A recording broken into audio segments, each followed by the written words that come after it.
For these questions, you'll have to write the value in expanded notation.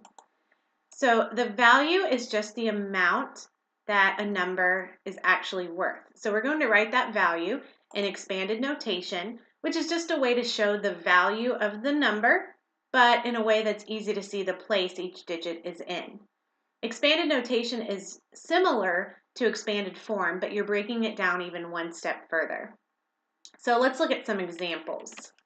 So on number 1, to write it in expanded notation, you're still going to think about the digit and the place that it's in.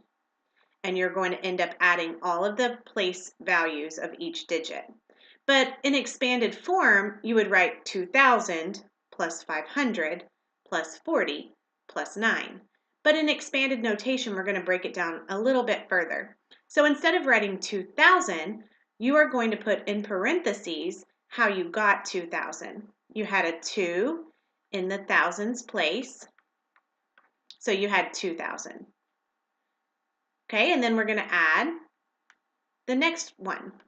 So for the next digit, the digit was 5, and it was in the hundreds place. So we had 5 hundreds.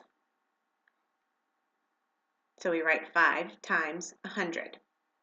Okay, now we're going to add on to that the digit that's in the tens place.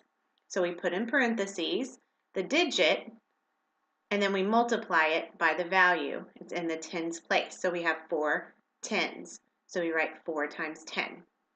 And we have to add on one more part. So in the last set of parentheses, we're going to write the digit 9, and the 9 is in the ones place. So we're going to multiply the 9 times 1.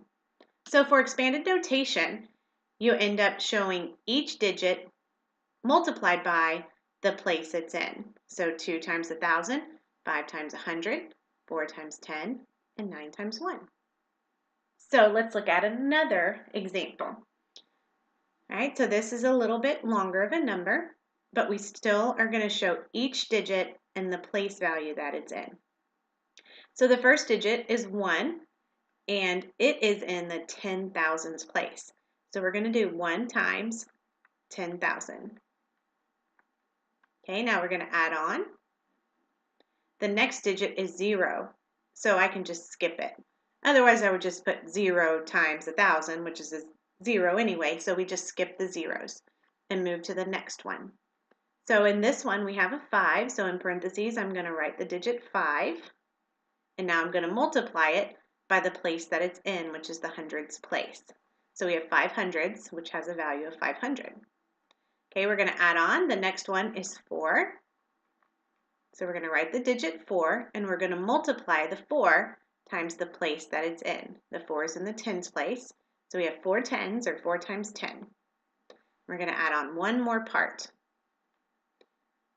The last digit is a 6, and it's in the ones place, so we're going to multiply the 6 times the 1, and then close the parentheses.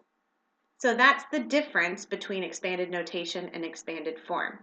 If we were to look at this expanded notation and actually multiply it out, we would get expanded form, because 1 times 10,000 is 10,000, plus 5 times 100 would be 500, plus 4 times 10 would be 40, plus 6 times 1 would be 6.